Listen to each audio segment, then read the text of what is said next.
7, and we'll start with the Pledge of Allegiance.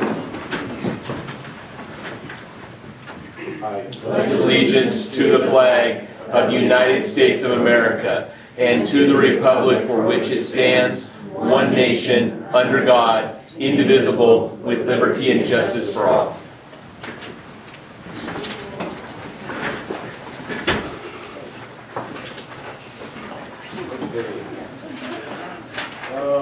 Approval for amendments to the agenda. Yes, Mr. Chair, we need to remove 7.6 because we accidentally duplicated it in the agenda. That's actually part of our consent agenda. And then we need to add a 12.1 certified teacher hire recommendation.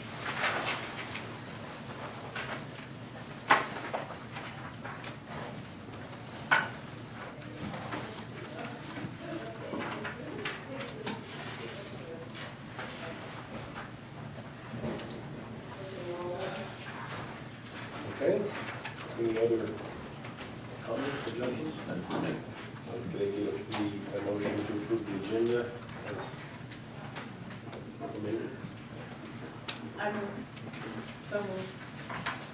Approve the agenda. Second. I'll second. Motion's been made and seconded to approve the agenda with the amendments. All those in favor say aye. Anyone opposed? Motion carries. Okay.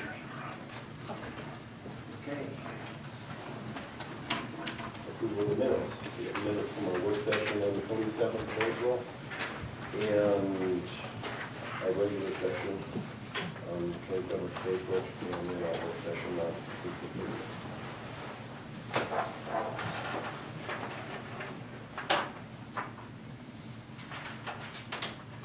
Any comments?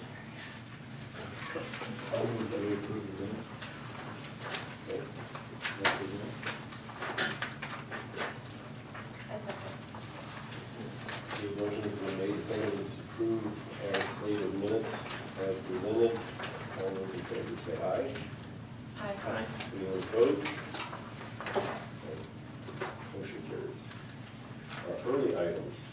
We have a presentation from the 6th grade science fair. Mr. Schulberger and Ms. Rice, we'll let them take over here and introduce the show here. So we had our 6th grade science fair on April the 22nd. We've been working on class experiments since January, and we did quite a few experiments in class, and we spent quite a bit of time working on each component of the experiment and letting students practice and kind of brainstorm ideas about their projects. After that, we recruited judges from the community, and we had lots of visitors from all of the schools come and see our experiments. We awarded 7, and I'm excited that Zach Reese is here to tell you about his experiments. I'm going to hold his board, and Zach, go for it, buddy. Okay, so mine was about surface tension, and my question was that which substance, sugar, salt, baking soda, would have the greatest effect on surface tension. And my hypothesis was that salt would, and my results were that salt did have the greatest effect, and it decreases surface tension. And then sugar had the least effect, and baking soda had the second least effect. How'd you test it? I used a pipette or eyedropper to drop some water on the thing, and did 10 trials with each and had control of the distilled water, and just saw how many it would fit on it before the surface tension broke.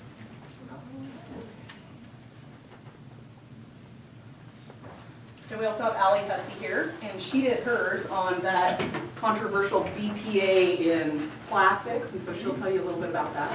So I did my project on BPA, and I tested 5 water bottles on, I forget what, liter or ounce or whatever, but I tested the Aquafina, the Arrowhead, the Dasani, the Earth to O, and the Refresh, that's the Safeway brand bottles, and to see if they have BPA in them or not. And BPA is a chemical that is used to harden plastics, and it's very controversial whether it's bad for us or not. And they all tested negative and they didn't have BPA. And are they labeled that way? Well, one of them was labeled that it doesn't have BPA, and then the other 5 weren't, or the other 4. Tell them about what we were wondering about the car and the water. So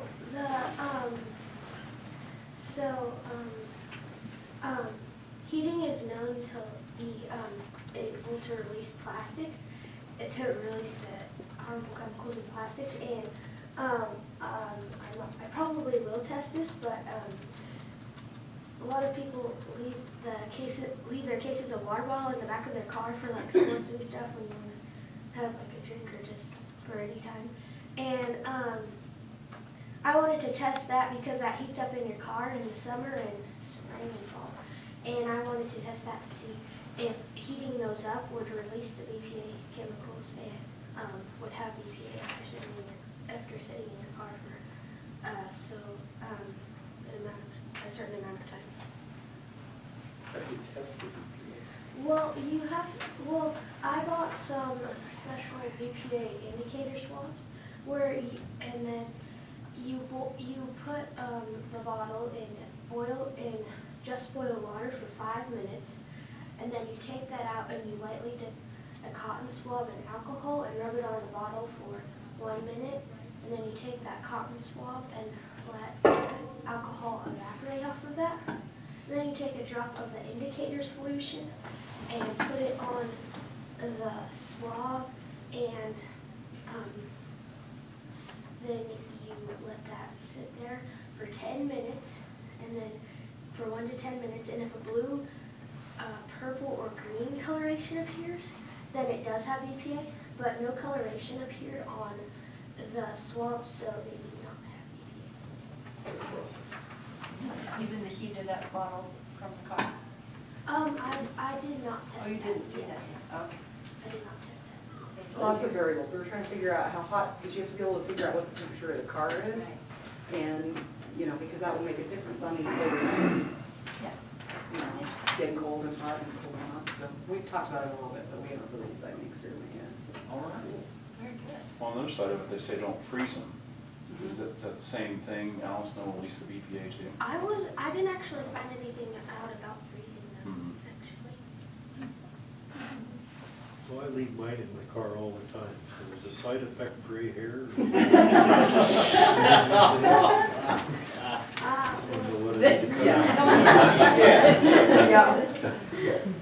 I know he's joking, but what are some of the associated concerns of BPA? Well, there's been studies on rats, and the studies have shown increased risk of younger puberty and some heart disease and some other cancers that harm the rats, but they haven't done many studies on humans yet. So. The judges were very impressed with the personal nature of the experiments the students chose. Like Allison, this experiment came because they travel for sports everywhere. And they always have a case of water in the back of their car. And she wondered, is the water really good for me after all? And so that was a very neat connection that came out through all of these experiments. Very good. Just one quick thing, this was my teacher work sample. And so I got a great one. It was very fun, and I'd like to thank you all for the opportunity to finish my student teaching in this district. My last day of class was today, and so I'm very excited about that. So are we? There's a vested interest there, Mr. Curry. Are the other students not here? No. Could you just give us a quick introduction of what their presentation was? This one is one of those personal ones that was very fun. If you know Logan Price, you know that he's very much a very active boy. And so his is about shooting his .243 and which brand of bullet has the most penetration. And he tied in the economic piece for did the cheapest one, the middle one, or the most expensive one. And it turns out the cheap brand is actually the one that got the penetration. And they made this giant ballistic gel. gel. Like they made it in a tub. To shoot, and the coolest thing, we had it at the actual presentation, of course it didn't survive past that, but it showed the path of the bullets and exactly how far they went in, so it made it very interesting to measure and see, and it was a cool experiment. That one was kind of fun. Do you want to? I don't even know which one this one is. This is Peyton Rhea, and this was another very interesting boy project. He made a potato gun, and he actually took a lighter apart and built the components so that it ignited and would shoot little pieces of potato, and so that was a hit with the judges and the visiting students as well.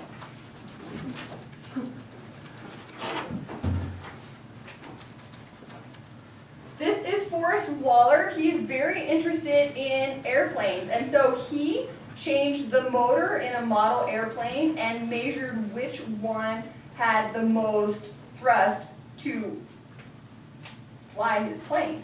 And so he brought in model planes, and it was very well done. And as he was telling us about it, Mr. Schulenberger and I were like, I don't know how this is going to work, because it sounded like a car motor, but it was a little model airplane motor, and so very interesting.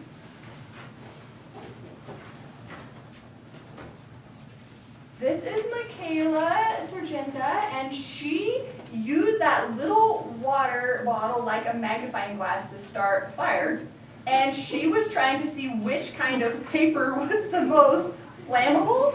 And so it turns out the good news is it's only copy paper. The rest you should be okay in case you're trying to light it on fire with a water bottle. But beautiful board. There was one more, but where did it go? Over there. Okay.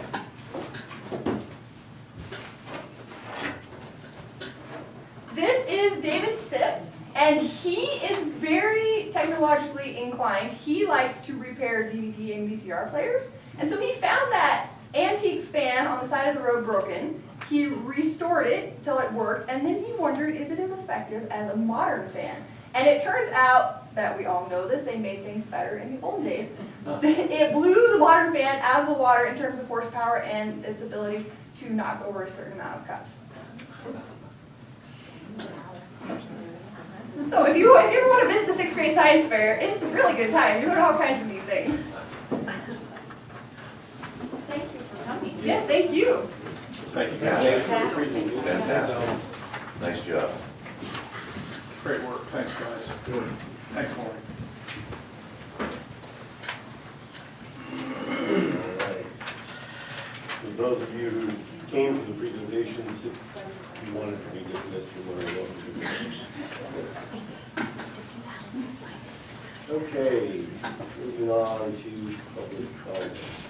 I wanted to first ask how many folks are here to make public comment?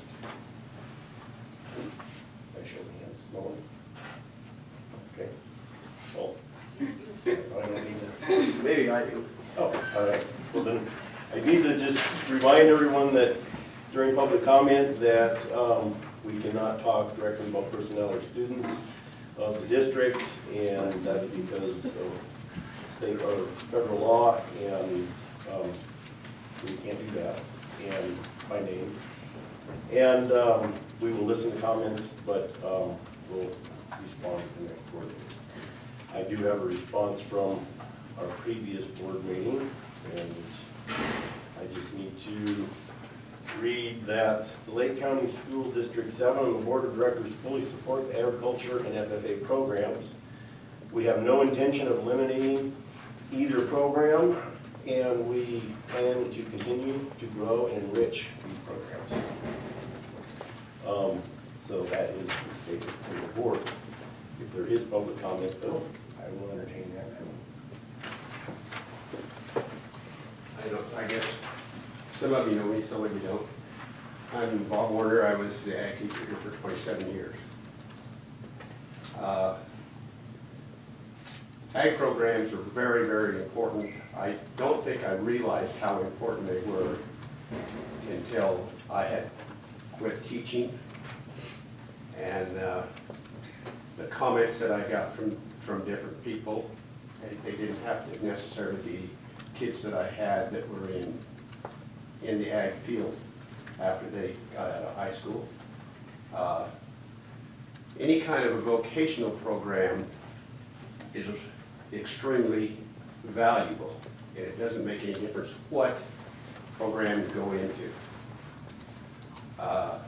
There was a study done about 20 years ago that showed that they took children that had been in the pre-college program, kids that had not been anywhere, no direction in high school, people in vocational areas.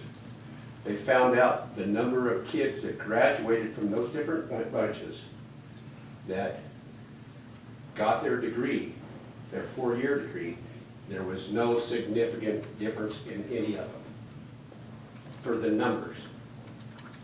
The only difference that was enough to make any difference was the kids in the vocational programs. It didn't take them near as long to get through school. So that's how valuable that program, one of the examples of that. Now, in my 27 years as an ag teacher, I looked at a lot of different kinds of programs, and with ag teachers, you get to know ag people and ag teachers from everywhere because you work with them all the time. And I was fortunate enough in the last 10 years that I taught to be associated with a lot of different ag teachers and a lot of different ag programs. And what it boils down to, and I'm sure it's just the same in any other part of school, it is the teacher that makes the difference. You don't have to have the best facility in the world. All you have to have is a good teacher that will get out and do something with kids. And they will make their own program. Facilities are really important, and you can see facilities that are just out of this world. And that is really nice, and it helps a lot. But the good basic things that kids need to learn, that's what's important. But there's no substitute. It doesn't make any difference how much extra stuff you have. I found out it's the people that have the good programs are the people that are good teachers and are interested in it and will spend the time with kids. It is not, if you're an ag teacher, it is not come to school in the morning and get out at night and be done. That doesn't happen. Not if you're a good ag teacher. So that has to be done. Now, I don't know that I have anything else to say, but the importance of getting a good teacher is real, the biggest thing. It has to be somebody that's going to get along with kids and get along with parents. That's the big thing. And it's a very, very valuable program.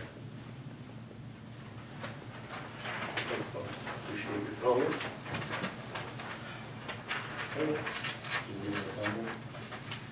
I do have one question, I guess, I would like to ask at this time, and I don't know that you can respond to it, but I am going to ask it because I do know that many of the previous students who have went through this ag program that we have here now, I know we have generated state officers and many other very valuable awards have been won by these kids, and I agree with Bob that this program is just so important to these kids, and I am so saddened by where we are here tonight. But what I'd like to ask are those letters that have been sent to various administrators, are those letters then being passed on to you? Because I know some of them have told me that they have written letters, and I would just like to know if you guys are able to see those or access those, or do they have to come directly to you? They do come to us in the process, and so they have to be filed through the standard chain of submitted to the district office, but those are made available to the board. Okay, I just wanted to make sure that that was happening. Thank you for your response on that. I have a question to Pete, just that community people have had if at school board meetings, you can't talk about personnel, even if you just want to say, you know, so-and-so has done a good job, and appreciate what they've done for my kid, is the only way then to communicate that with you guys through letter format. I'm not quite sure. I'll refer to legal counsel. It gets complicated, and I can get back to the board on how that would work, but it's something that gets complicated depending on how, so again, some people can take a compliment different ways, so it's a little more complicated than that. So it's something I'd have to get back to the board on. Because I think that seems frustrating for taxpayers that want to communicate and feel like they can't, you know, just to say, you know, I appreciate what a staff member is doing, or I have a concern about a staff member, like what, how do they go about communicating that to you guys? Here's a hypothetical question. So we're gonna have some field trips, and then there's the field trip presentation afterwards. And I would think, Jeff, that that may be the time when you could say, I appreciate them at this field trip. Correct. And something like where it's a scheduled thing or something like that where it maybe gets on the agenda. It just, sometimes you gotta be careful with how it gets done because like I said, if a letter's got a compliment and then something negative, anything that's a complaint based has to go through the district complaint procedure. So true accolades, yeah, we probably can accept without an issue, but the other ones, if there's any question about something that's even constructive criticism, got to go through the complaint procedure. So to express your support, then, is there a written procedure for that? I'm a little bit No, I think you can. I think you can do that in open session. That would be acceptable. But if there's any critical element to it, that needs to be submitted through the complaint procedure. So it's got to be totally an accolade. If that helps. Yes. Okay. Any other public comment? All right. Hearing none, we will move on to correspondence. Mr. Chair. Our building reports. We have from Neil and Steve. Yes, Mr. Chair, both reports are in written form. Both principals are here to answer any questions the board may have.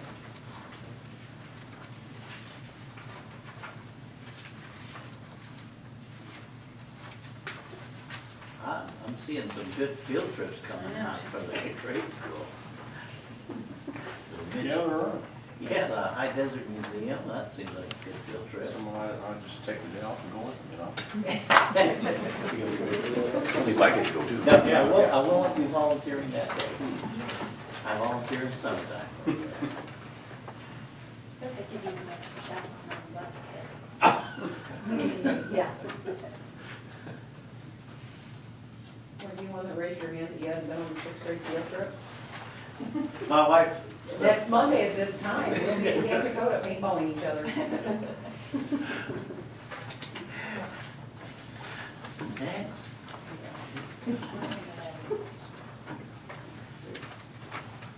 Good questions, comments, concerns? All right. Thank you for preparing the building reports, appreciate it. You're welcome. We have a council report from Lonnie. Yes, Mr. Chair, it's by board policy that every year this is submitted to the board for just feedback and dialogue. So Lonnie is here to answer any questions you may have on that.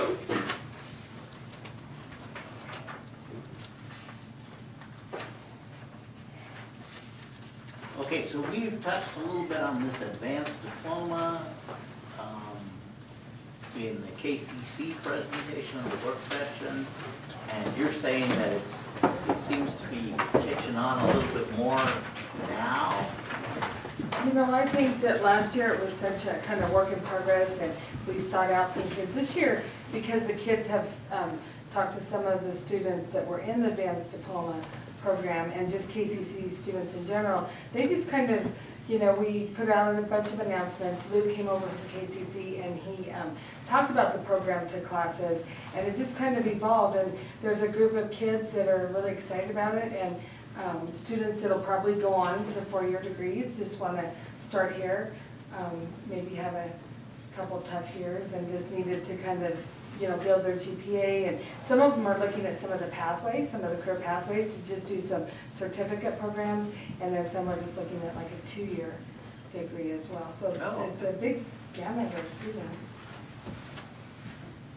All right, very good. It's a wonderful program, gives students access up to 39 transferable college credits, and their tuition and books are fully paid by the district. This is totally at the student's option. And what Dr. Gutierrez said about that we don't have to worry about them paying for it this year is great, because we'll get to claim that 5th-year ADM for those students, so. Do we have any idea how many seniors this year taking us up on that? On the advanced diploma? It's those 10, it's 10. 10. There were 11 and we have 10 that are, so. 1 or 2 might change their mind. I mean, we have one young lady, we're really excited, she's in the running for the Ford Foundation scholarship, and so, oh, did she? Even more I was gonna announce it. Oh, good, good. And so she may change her mind because of that right there, but, you know, she's worked hard, and she didn't put all of her eggs in one basket, which was great. She had a lot of opportunities to do some different things, and so. The program has really gained momentum in the past year, and I think a lot of that goes to, credit goes to long. And the fact that we see what makes us maybe the most happiest is a lot of these kids probably would not be going to college, period, if they were for this program. That's it's a huge step for them.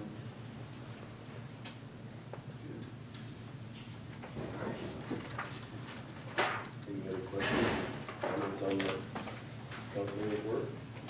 Thank you, Connie. Yeah, thank you guys. Legislative update.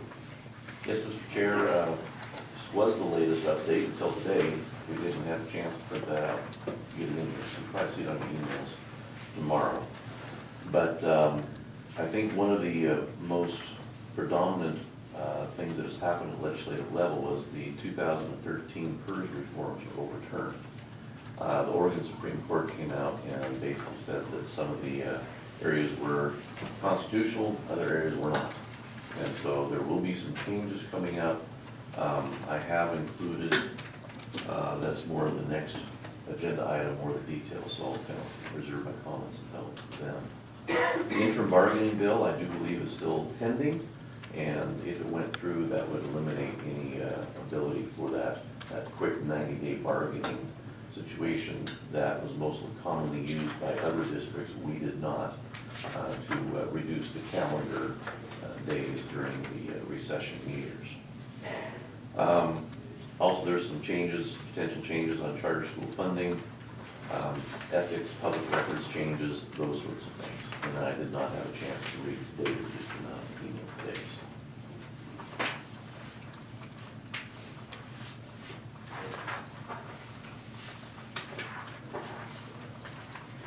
Stay tuned. Stay tuned. Thank you. Do there any other questions?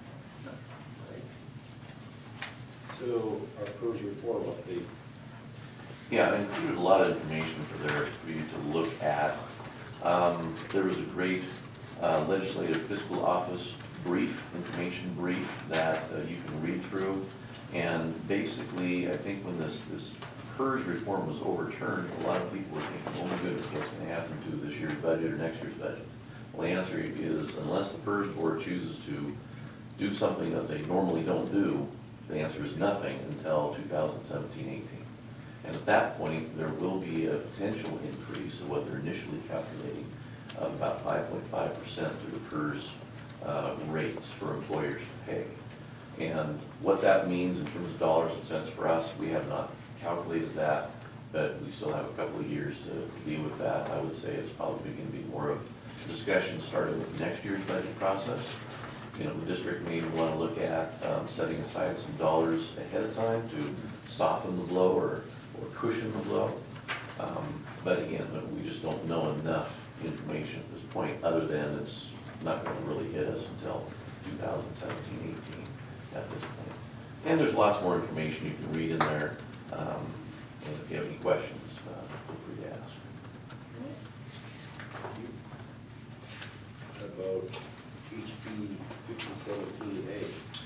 Yes, Mr. Chair, on page 32 of your packet is a quick analysis of House Bill 5017-A. That is the House bill that's funding schools at actually a $7.258 billion level. And I tried to break it down. I included a copy of the House bill if you really want to read through it. But I tried to give a quick spreadsheet analysis where you can see the revenue, the expenditures, and what this House bill does. It's always interesting to look at these bills from biennium to biennium in terms of what is their emphasis of funding this year versus last year. So House Bill 5017 covers basic school support for the next biennium. And you can see that the revenue sources are about $6.9 billion from state school fund, about $342 million from lottery fund, $3.2 million from state fees, and that gives you your $7.258 billion level. Now there's a May revenue forecast coming up. I've been told it's about May 14th or so. And if there's an increase in that revenue forecast, this bill allows for the state legislative assembly to approve up to 40% of that projected increase and send that to K-12 schools. Now, I don't want people to get their hopes up yet, because there's still things that are in the works, such as, is the kicker going to kick or is it not? That could affect the overall amount also, and there's a lot of variables also in between. So I wouldn't get our hopes up much. The initial figures I've seen range from anywhere to 40 to 80,000 for our district, but boy, I wouldn't count on that. It just kind of gives you an idea of the impact of what we're talking. We're not talking about another $2 billion, you know, and so if there is anything, it's going to be a small piece of the pie, and but of course we all know that every little bit helps. So that's why you see for total revenue a bunch of X's with question marks on the other end, because we really don't know how this is going to end up on the revenue side. Expenditures, they've reserved $968,000 for grade 10 college readiness assessments, and that's per an ORS. $1.6 million for Oregon Virtual School District. I think the state is wanting to get more into the online virtual education piece, which in my opinion is a good thing. It's been very fractured throughout the state, and I think having a common entity such as the state taking on that is actually good.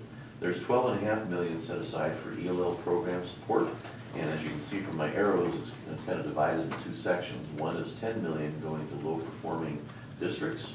I do not believe we are one of those districts, and so that would go to, there's much bigger districts with much bigger issues in regards to ELL. I think we've seen some tremendous successes in our district with our ELL programs.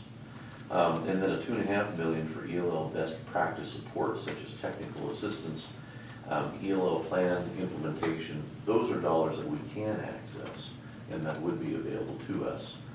I don't know how they're going to disseminate those dollars yet. They have not come out and said there's going to be a formula or on an as-needed basis, first come, first served, don't know. But so that is actually a positive thing. Another unique part of this year's budget, or the next finance budget, is free lunches for students that qualify for federal reduced lunch support. And they've set aside about just under $2.4 million for that. And from what I understand, the program for those students that simply would qualify for reduced lunch, I don't know if it's an extra application or it's district run. Again, we don't know the specifics at this point. But theoretically, it would allow those students to actually be eligible for a free lunch rather than just a reduced cost lunch. There's a carve out of $3.629 billion for Department of Education. That is a large chunk of change there, and that grows on a continual basis. There's also about $2.8 million for local option equalization grant. That's for those districts that have local option levies in place. It's kind of complicated how the formula works, but there is some dollars to help out with some of the equalization of the benefit the districts receive. And so therefore you have a subtotal of expenditures of $3.6 billion. And what's left over is just right at 3.6 billion for basic school support and distribution. If you do a real simple calculation, and this is not involving the equalization formula, it amounts to about $6,400 per student throughout the state. But keep in mind, the equalization formula throws in a whole nother, that's a whole nother story, whole nother chapter in terms of how those dollars are disseminated to districts. According to, you know, the percent of special ed students you have, or your transportation needs, or there's a whole bunch of factors involved with that. So I was just trying to give the board some semblance of kind of what's left over for dissemination to students statewide. So that, in a nutshell, is House Bill 5017. Okay.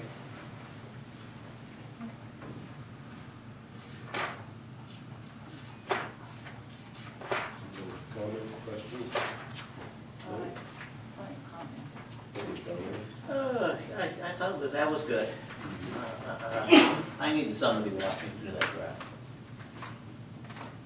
Maybe later. No, that was good, that was sufficient. All right. So moving on to our financial report. Are we skipping the extended school year? Yeah, that was removed because that's actually in the consent agenda. Oh, you didn't get it today. Got it. Well, tomorrow night is budget meeting, so there's no budget. What time is it? 6 o'clock.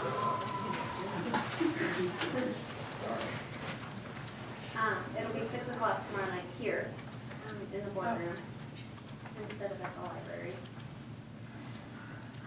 Essentially, we're sitting in pretty good shape. We should be ending this year about 1.2 to 1.3, kind of depending on that last month. I kind of did a rough April figure without getting into too much detail on it, just to see where we're landing. And my census was to end the next year, the end of 15-16, at that same realm, and maybe a little bit more, depending upon, we still have negotiations to go through and that sort of thing. So we'll have a little bit of cushion, maybe take into those PERS rates that are going to come into effect, obviously. The buildings were very conservative. Status quo, we didn't have any big textbook adoptions, so that helped a little bit.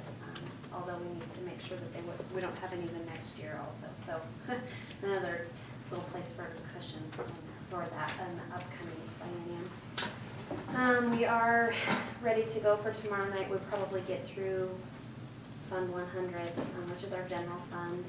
I'm hoping for the cafeteria and all those kinds of funds that come from the general fund, essentially, back and forth. But and then tackle the at the second budget meeting. So that's kind of where I'm laying at now.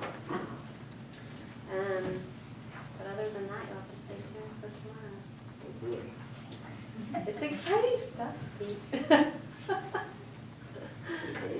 Well, we'll be. If you guys will be here. All right, thanks, Janet. Appreciate the overview, and roll up our sleeves and get into it tomorrow. You don't need a approval, right? No. You just report. Okay. Just to let you know I was ready to go. Thanks. You're welcome. Old business. So first discussion is on the RFP and the DMS capital improvement. Yes, Mr. Chair, just need some guidance from the board in terms of timelines with the RFP. Keep in mind that we received the $500,000 grant from SCOED, South Central Oregon Economic Development District, and that's for capital improvements to DMS North Wing on behalf of the Innovation Learning Center project. Also, you'll see in tonight's agenda is approval of the $300,000 Meyer Memorial Trust grant, of which $190,000 will be going to the matching side of the USDA grant that KCC received for those asynchronous sites throughout the county. One at Lake District Hospital, one here, actually in this room, as part of the Allyhussey with the focus on dual credit for our secondary students, one at Paisley and one at North Lake. Keep in mind that allows the footprint of the Innovation Learning Center to spread throughout Lake County. And again, the main impetus of these new synchronous sites is for dual credit expansion for our secondary students.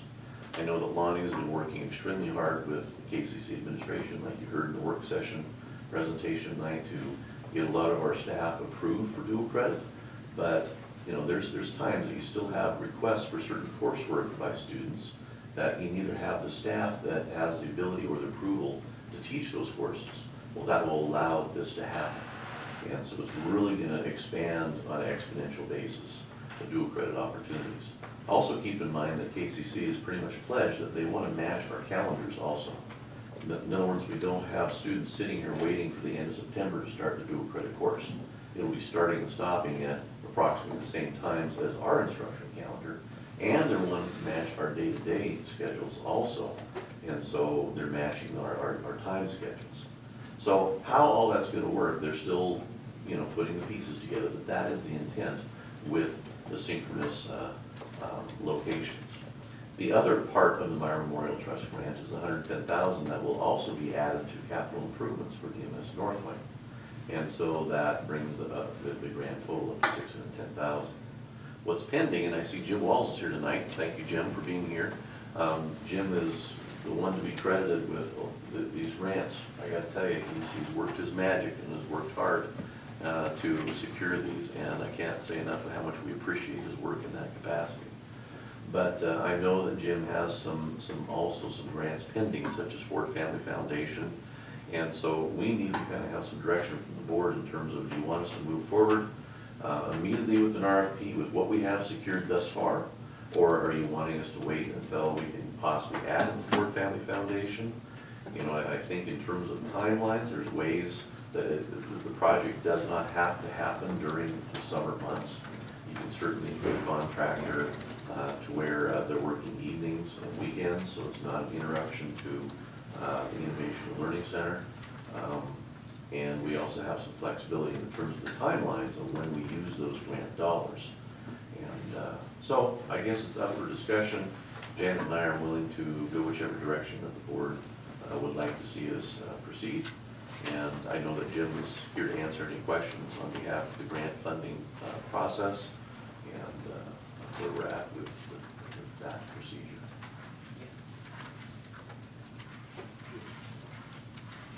Jim?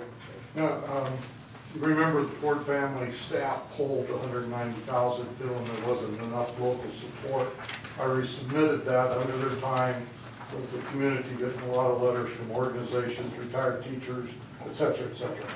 And they said, we will get back to you if we don't think it could be presented to the board. That was 2 weeks ago. So keep your fingers crossed.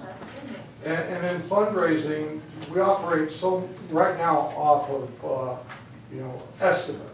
It'd be great if you could issue an RFP, break it out in case we don't have enough funds to complete it. You could contract those pieces that you have funds, and then that gives me the real dollar figure in the end to go chase. Because I do have some that are showing interest. I went to a fundraising thing a week ago in Medford, and I met 5 different foundations, and they just could not believe the project. And so it was just, but I wanted to get to that. I really want to know what that final, cost is, and not just estimates of it. So that would be my recommendation, to consider doing something like that. And I've seen bids done that way. In the draft RFP that we did draft up, it did break it out into sections, or that we requested to be in sections. So that was a possibility, Jim, that we put in the RFP. That's a draft copy of it. Just FYI.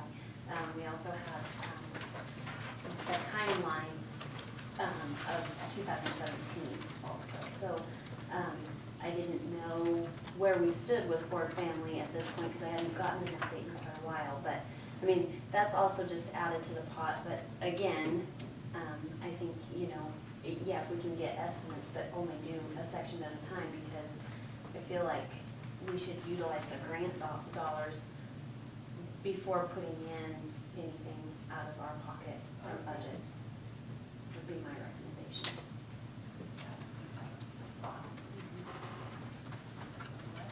Yeah, the intention is. Totally my thought, because it's not there. The intention is to solely use grant dollars for.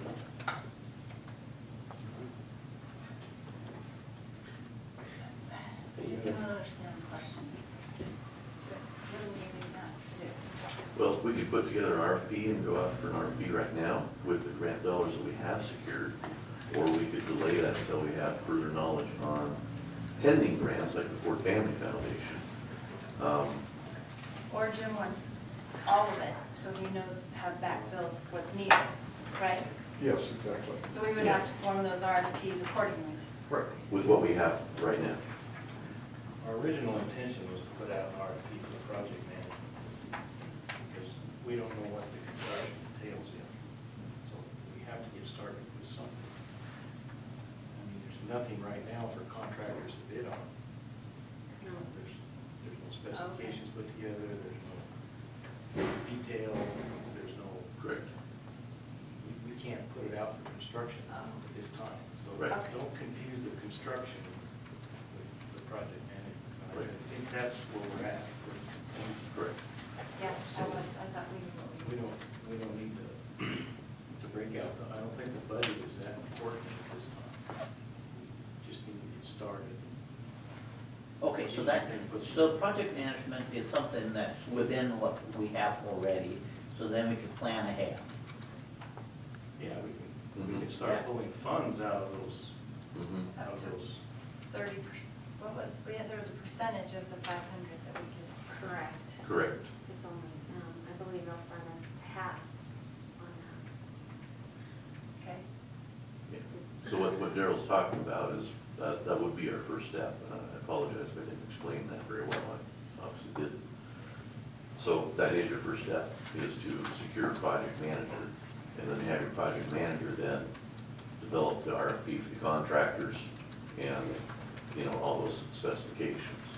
And so really that is the first step, is just securing that project manager. So the question for tonight is, do we want to Move forward with it now, or do you want to wait until we have more knowledge of pending grants? I don't think that's gonna matter, because if we still have to get a project manager, it's not gonna matter how much money we're looking at spending, we're gonna keep pursuing it. We gotta get started, yeah, we gotta get started. or we don't have any idea how much more money we need. What do we need? Right.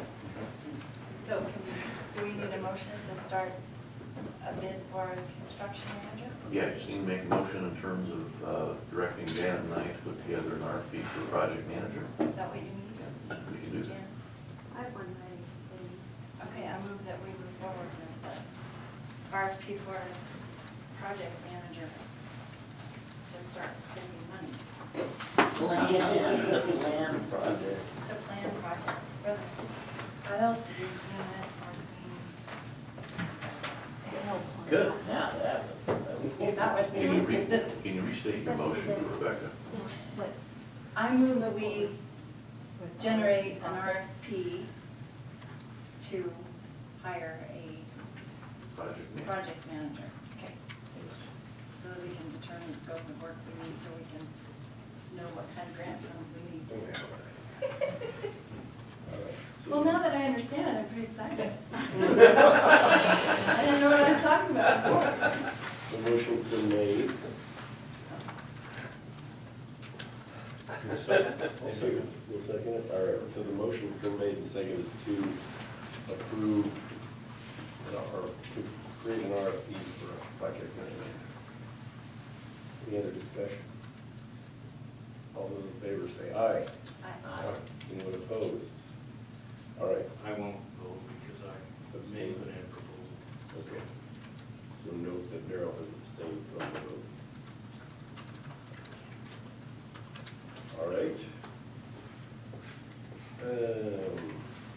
Soccer field. To soccer field.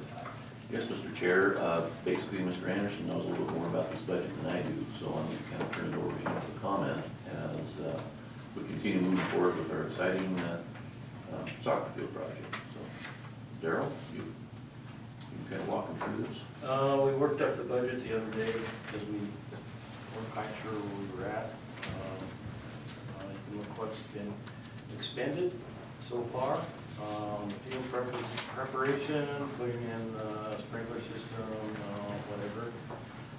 We've been working on sidewalks this spring. In fact, the students have been involved a little bit with that. See in the middle of the page, the work remaining. We still have the sod in place, the work remaining on the sidewalk. The fencing has not been determined yet, so I don't quite know what's going to happen there. Doug hasn't got us. So down at the bottom, of course, has the funds that we have. Collins McDonald committed $20,000. The Rotary Club is in it for about 48, so we have a total revenue of 68,000. And right now with the funds, that puts us at $3,000 short. One of the things that I've kind of mentioned is, I don't know how solid that 2015 Goose Chase figure, 15,000 French is. Is it still open for discussion if it happens to be a landslide of a goose race? Well, I think it's still open for discussion, yeah. Okay. I got that from Andrew Rucker. That's what he's in charge of the Goose Chase, so he said that was a good number. So it could be a potential to make up that 3,000 deficit in a very healthy goose race. Is that what I'm hearing? Yeah. The sod is pretty well committed. The only thing we have is the fence, so we need to decide what we're going to do on the fence, whether we just need to raise more funds, if the school's going to contribute, or Isn't come up with this some more funds. solar project part of that? 'Cause Yeah, they do build a fence around theirs. That the soccer project fence is along First Street. Right. Which would be approximately 550-foot fence. Do we want it to be similar to solar fence? What kind of fence? They were scheduled with a 4-foot fence. 6 feet. And also on the side note of that, we are also going to have to get nets for the north end. Yeah. And, well, probably on the south end, that will go up behind the holes. And Jesse is working on getting figures for that. We talked about that. Little school shots don't make good. Right. So I just happened to be here tonight with my daughter, and Allyhussey has been saving money for years for a field project, although we're not supposed to own a field, which is great that the school owns it. So I have to check with the board, but I think we can probably put in that $3,000 extra. Then the school may have to come up with more money for the fencing. I don't know, I don't see the budget, I haven't seen the budget, but the fencing and the nets. I know we had talked about the nets initially, but, so I think we can probably, of course I have to ask the board first, but we do have the funds. So, That's great. yeah. Oh, That's part 2 of that. if you could send me your email tomorrow, I'll send you a copy of the budget so you Great. can see, and that might Okay. help you in your presentation. Okay, with your board. sure, yeah. We have a But meeting basically, Wednesday. this is the fence if the soccer is contribute, which is good. And I didn't have any equipment in this budget at all. It was just to build the field, so Well, you could stand out there and catch it, I could. keep it from him. Well, and the scoreboard, et cetera, is, you know, of course, taken to Pacific Power and the Union. Could we ever hear June, probably, before we hear anything from them. And then the trees are also Pacific Power. application process. You know, you can apply for Pacific Power, trees. Oh, so that Fred's looking into that also. So that might be another avenue that we're hoping for, but could be not as much, or, you know, it could spill over into general. This still is, we're at 0 without the fence. That's pretty good. Thank you very much. That's good news. And we do have the fence staked out, so we can make a better estimate now. So that happened this week, or I guess today, maybe on Monday. Today. Yeah. I'm not certain we should approach Obsidian too, see. Don't they want to put in their panels next year? Yeah, they're postponing the actual panels until next year. They want to do prep work this summer. Put their name on a banner on the fence. We could do that. We have banners already with lots of names on them. Yeah. Yeah, we could approach that. Yep. I've already got a phone call and Todd Gregory, so I'll just have that conversation. Okay, thanks. Mm-hmm. Yeah, I'm sure it's gonna have another couple thousand bucks.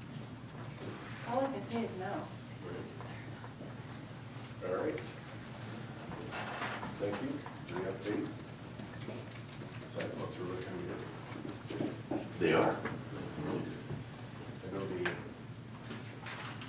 construction kids here. Well, Yes, we've had the construction kids out there helping out. And, no, it's been a really good project. I do believe you did a press release on that? Yeah. So it's really neat to see kid involved. Okay, OSBA policy update. Yeah, Mr. Chair, we finally got the update correct this time. Yes, they accidentally sent us invalid versions. So I do believe OSBA was rather embarrassed. So we're just gonna take this as second reading. The cover sheet that that I took you through last time hasn't changed at all. I would just encourage you to spend some time perusing through the policies, and I'll have more of an in-depth recommendation, because there'll be a few decisions for the board to make here and there throughout those policies at the next board meeting. So the red is the change. The red highlights. Yes, the, Not all of it's red. right. Oh, so anything with the line through it is new too? The line through it is removed. Yeah, Proposing to remove that language. Right, that's removed, And then the highlight is new. is new. Mm-hmm. Oh, I thought I read these. There's red highlight and there's gray highlight. So Yeah. red is change, Okay. and regular highlight is brand new language. Oh. These people think we cannot feed ourselves. It's frustrating. How many things We do have we a policy on that. I didn't read all that because I thought it was old change. That's why we're doing 3.9 billion. Okay. You know, I might make a comment, just to kind of get you thinking in this regards. There is a change or an update to the wellness policy, which is what you were referring to, Mrs. Roseberry. And on page 56, there's a school employee wellness portion. I saw that. And we just met with the OE Choice Trust Board that is sponsoring the grant for our employee wellness program last week. And they were certainly encouraging that there would be something in policy that would talk to the school employee wellness program. Keep in mind, though, that what you're seeing on page 56 is encompassed in brackets. Anything in brackets is completely optional. It's up to the board to adopt it or not, or even tweak it. And it's also in an AR, which is administrative rules, so it's not as hard as and fast as the actual policy itself. The board has a lot more control over the AR piece. I just felt like we didn't need, they're doing a great job. I don't know why we have to have policy to tell them what they're already doing.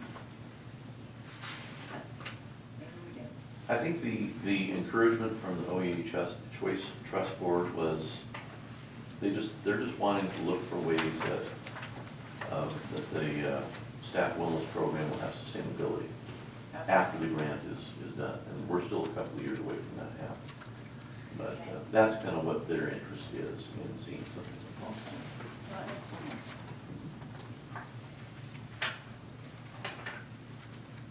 Okay. So we need to look through this and we will discuss. Yes.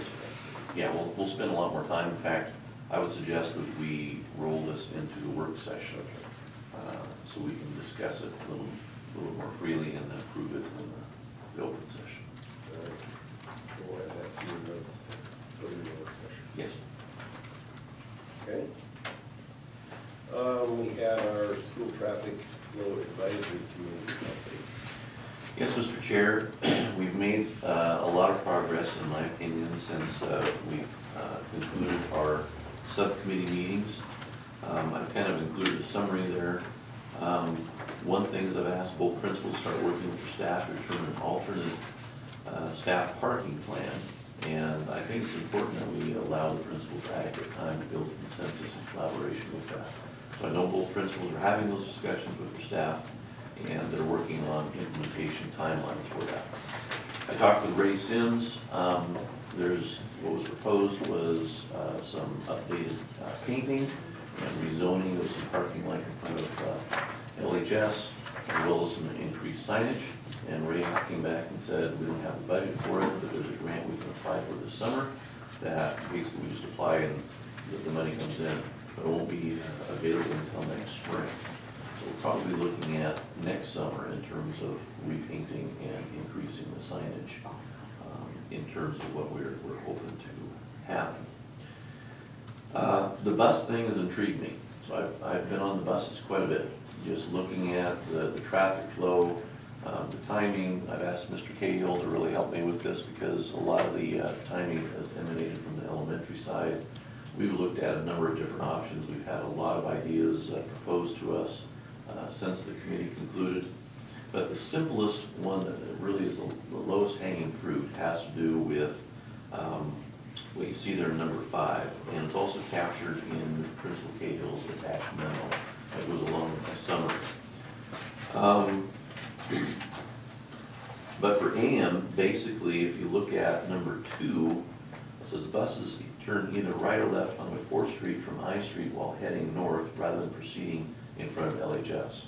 That's really been a problem. When they pull in front of LHS, you got students trying to be picked up by their parents and staff pulling in or out, and this big bus comes roaring through. And so before they get there, if they just simply hang a right on 4th or a left on 4th, and I've been on the buses, we've tried both directions, it works beautifully. I'll be issuing a memo probably later on this week for buses to make that change. It's really simple. It doesn't affect scheduling, it doesn't affect kids, it just affects the bus drivers in terms of avoiding that in front of LHS congestion. Also, I've worked collaboratively with Mr. Cahill on the timing, and what we've noticed is if we hold the buses back just a little bit longer, it gives time for the parents and the students to clear out. And I've personally observed that, and so has Mr. Cahill, and it's working great. It really is, because by the time we release those buses, especially in the afternoon, the parents and the students are pretty much gone, and it's pretty much a free and clear road. And so that has been working really well also. Mr. Cahill, anything else you want to add?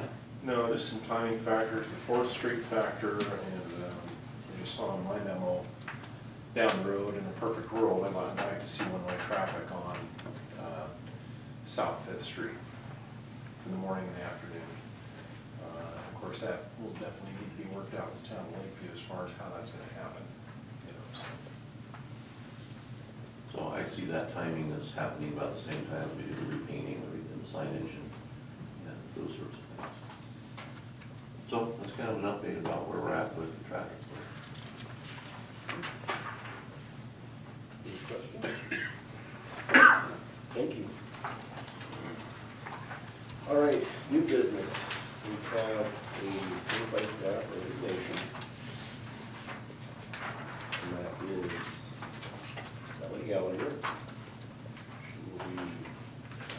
gave us a letter, she will be resigning and heading to work with Scarborough with her husband.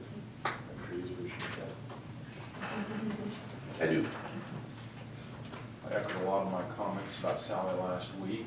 I still stand tonight. She's the heart and soul of the RTI, getting that off the ground. And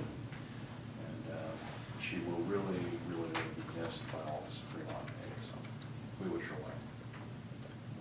Thank you.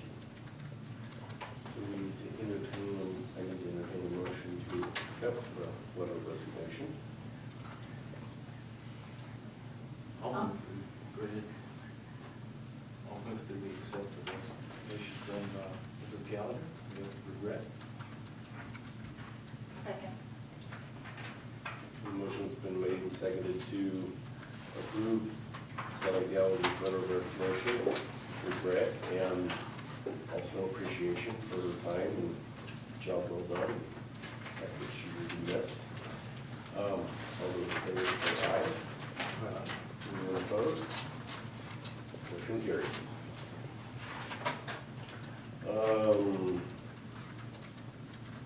Meyer Memorial Grant approval.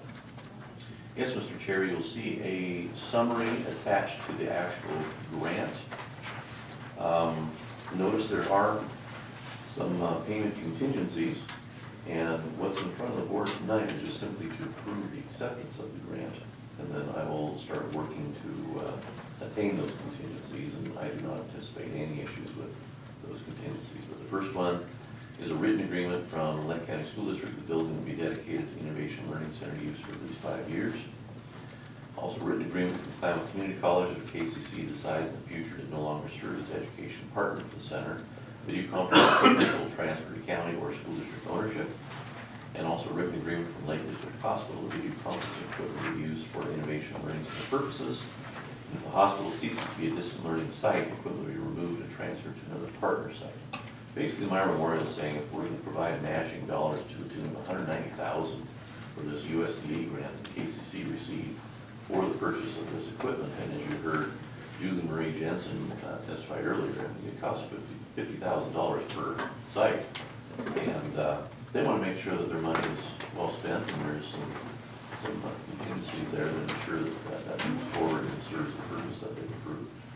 I don't foresee any issues with these attaining these contingencies, and I think they're very apropos and shouldn't be a problem. I make the motion. Motion's been made. A second. The motion's been made and seconded to approve the Meyer Memorial Grant. What is that? Approval. Approval. Yeah, just approval of the grant, acceptance of the grant. Any other discussion? All those in favor say aye. Aye. Anyone opposed? All right, motion carries. We have a position restructuring.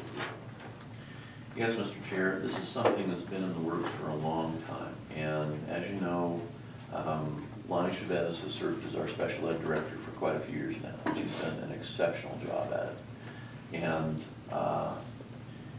during her tenure, the position has evolved. You know, with the response to intervention program that Will has started at the elementary, it's done a good job of holding our numbers of special ed students pretty static. But the change that we've noticed is there's been an exponential increase in the high need students. And that has required a lot more time on behalf of Mrs. Chavez as our special ed director. Anywhere from professional development training for staff, to IEP oversight, to legal interventions, to, gee, there's just a number of them, Lonnie. And so what has happened is her position has evolved over these years, and this is something we've kind of band-aided this whole time during the recession. And I think it's now that we need to make sure that we reflect directly upon the time that she is spending as a special ed director, and it's evolved into a half-time position. And she really is spending that amount of time just at those duties. And she's also been able to maintain the counselor duties in accordance with her job description because of her years of experience and her ability to do so. So I see this as a huge piece. Also, this is a perfect timing in terms of Mrs. Chevet's been working on her administrative program, and she'll be concluding that this summer. And so she'll be a fully fledged administrator come fall.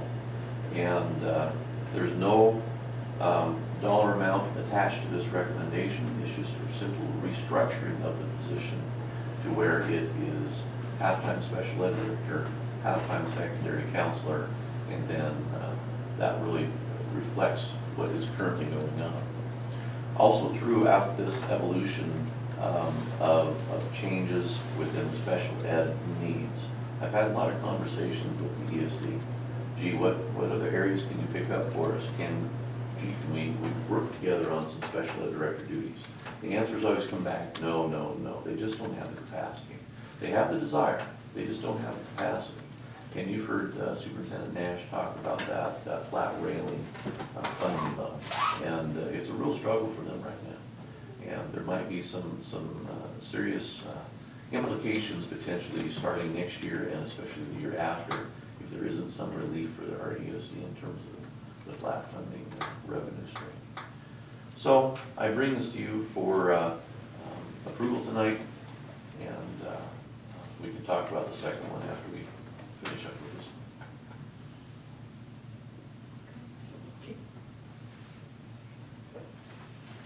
Shall I make the motion that we accept the restructuring as presented for the counselor special ed director? I'll second. Motion's been made and seconded to accept the restructuring of the special ed and secondary counselor position. Any other discussion? All those in favor say aye. Aye. Anyone opposed? Motion carries. Thank you. Next one. Thank you. Next one does have some dollars attached to it, but as you heard from Janet tonight, we've got a very favorable budget report. Janet's done an exceptional job in building this upcoming budget that you'll see the beginning building blocks of tomorrow. And we'll be talking a bit about more specifics in terms of how she's been able to achieve what she's achieved. And I would say she's done an exceptional job in that category. This is also a piece that has been evolving for a number of years as our technology needs continue to grow. And I didn't specifically seek him out, but I'm glad that Mr. Reese is here tonight. He's our district technology coordinator, and he's also done an exceptional job. But he can also personally attest to how the technology needs continue to increase. And one of the wonderful talents of Mr. Reese is he's not only a technology coordinator, he's a teacher. And so he knows how to teach. He knows how to teach technology and support our staff, either in one-to-one, small group, large group, whatever it is. So he's more than just somebody that pushes buttons and connects cables. And Shauna Alexander has been serving our district as a half-time computer technician as well as half-time custodian. And she's also been working on a AA degree in computer science through Treasure Valley Community College for the last 3 years. She's about ready to complete that project, and we're very, very proud of her for what she is undertaking and where she's going to be at. So she has excellent credentials, and this has been a passion of mine for quite some time. Mr. Reese and I have had a lot of conversations about this. I know that he needs the additional support, and so I would like to propose that we move Shauna Alexander from half-time computer tech to full-time computer tech. And then what we'll have to do is we'll have to find either half-time custodial replacement, or if that doesn't work out, maybe we'll have to consider a full-time custodial replacement. But that's yet to be determined. So at most, this would cost an additional half-time of a classified position. The board can choose to approve this tonight as is, or they could choose to table it and wait to see what the budget presentation is and approve it at a later date, because there is dollars attached to this proposal. So really, it's up to you. Mr. Reese, anything you want to add to the mix since you happen to be here? Sharon does a great job for me, and right now we're just kind of static. We need the additional capacity. Everything's, you know how technology is, we just keep growing. So we got to be able to service it.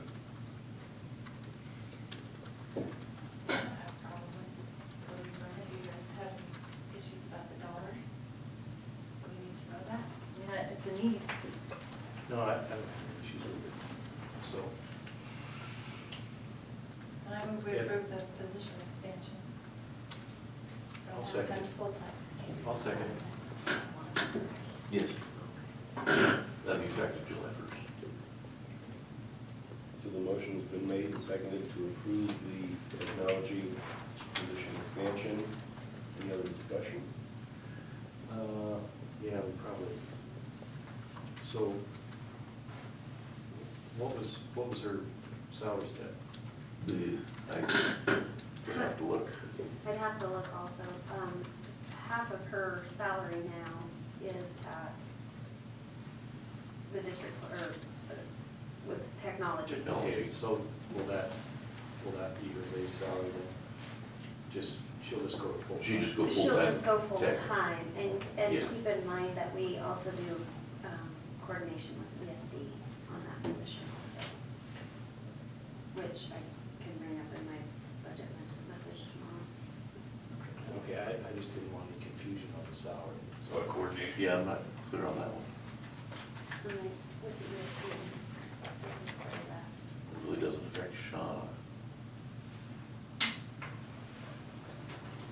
The ESD role is really with our internet provider. And then we're talking about two different things, I think.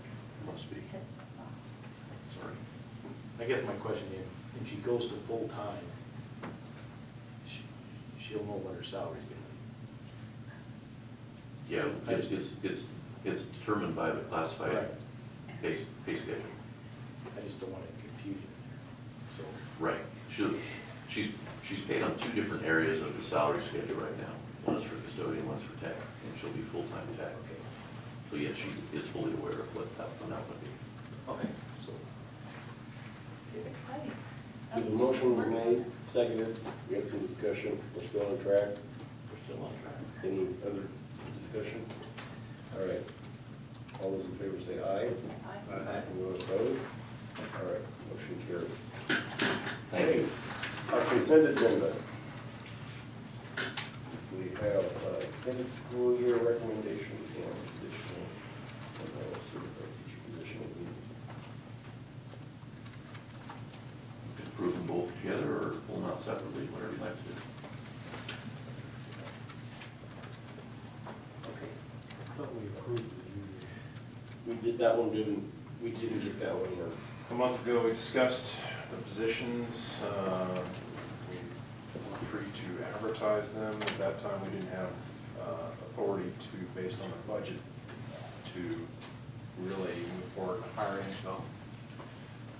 Last time we were here, full-day kindergarten plus Mr. Croc's two positions. We overlooked the union position, so that's why we're coming this evening. Okay, do you want to make the motion then, Justin? You want me to? Sure. The motion that we approve it as proposed. A second. The motion was made and seconded to approve the consent agenda as presented. Any other discussion? All those in favor say aye. Aye. Anyone opposed? All right, motion carries. Thank you. No, you bet. Announcements. Yes, Mr. Chair, upcoming OSB Summer Board Conference in Bend, July 17th through 19th. If you are interested in attending, you probably need to talk to Rebecca, and so we can make accommodations and get you registered. And if you're interested in what is on the agenda, just go to the OSB website, and they have a full agenda posted there. And it's usually a really, really good conference, and it's a great location too. Okay. Yes, Mrs. Roseberry has that. All right. Graduation. Just a reminder, graduation June 6th, 3:00 p.m. Lonnie, is there any? So usually, we ask the board members that are there to come to the library about 2:30. Okay. That's okay. Quarter till 3, just, we don't make you come in the graduates do too. Okay. And then we'll have you go in as a group to the stage. Okay. Thank you. Now, the welcome person, he gets excused from the stage, right? No, you have to sit there the whole time, doesn't it? Thanks to me, that's. Do you guys want me to get you a program as soon as they're done early so that you have one ahead of time, or? Because usually I just set them up there, but I'll give you a program. Yeah, thank you. Okay. I don't know. Thank you. Oh, go ahead. So this is just a brag on our district. I got a copy of this letter that says, "Dear Ayana, congratulations. I am pleased to inform you that you have been selected to receive a scholarship from the Ford Family Foundation." So that's very cool. That's a huge scholarship. Pays 90%, I think, of her tuition anywhere she goes. So, for 4 years. For 4 years. Wow. So that's pretty Wow, proud of her. absolutely. So, We'd love to see those types of successes. yeah. Well, it's because of the people in this room that she did that. So Very that's nice. why I wanted to share it. Thank you. All right. Late items. Teacher hire recommendation. Yes, we have a teacher hire, we have a memo. They have. So they have.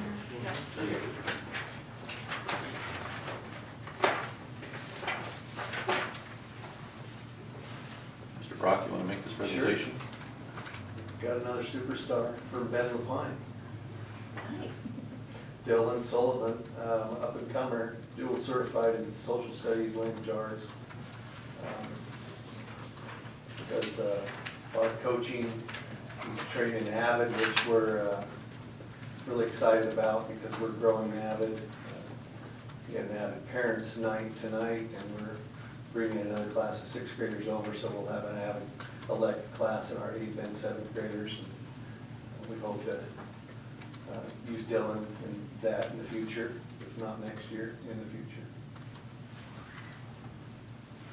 He's a graduate of U of O. I might approve this if he shows up in black and orange. Yeah, we're working on that. No, but he went to Pilot View Junior High, which is my alma mater, so he's a shoo-in. That's- He has a fun Irish name too, so it'll fit right in Lakeview. Sullivan, huh? Ah, very exciting. All right. Awesome. Well, I will Social studies.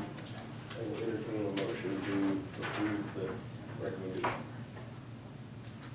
I would approve hiring recommendation of Mr. Dylan Sullivan. Second? I'll say. Wait for everybody. No, it's kind of slow now. All right, motion's been made and seconded to approve the hiring recommendation of Dylan Sullivan. Any other discussion? All those in favor say aye. Anyone opposed? Thanks, Steve. Motion carries. Thank you guys. Our next board meeting, agenda items. Yes, next meeting, of course, we're going to have the board policies.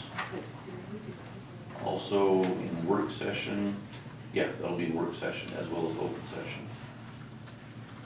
Let's see what other things do we have here.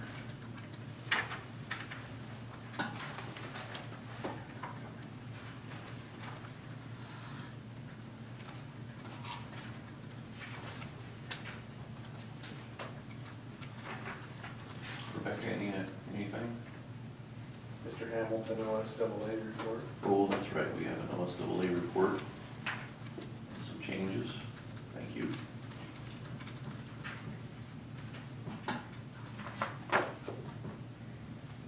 Anything requested from the board?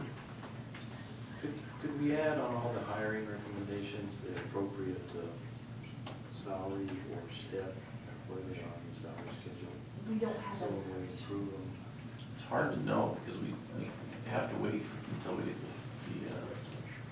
the official transcripts, and I have to sit down with them to evaluate their years of experience. I could give you an estimate based on their paperwork, but it's not going to be accurate. Are you curious if we have them in the budget? No, And where we I'm have not them? worried, I'm not worried about that. I'm just worried about confusions on the salary. I was just trying to avoid that. Sure. I've just seen that in the past, so if we have that. How about if what we could do is we could give an estimate, an indication where it might be placed in salary schedule. Like I could say MA step 2, or I could just write that in, just so the board understands that's gonna be solely an estimate. That's the first step. So when you're approving that, it's not approved at that level until I meet with the individual and we talk about their, because there's process and procedure I have to follow with them. That usually happens late August, early September. But I could give you the quick estimate. Is that okay, Mr. Anderson? Yeah, that'll be fine. Well, before I adjourn, I want to thank everybody for coming, but I've noticed Teresa's left, but there are a lot of couples. And I have to say, it is a slow night when I when the board meeting. Date night. Come on. But with that, thanks for coming.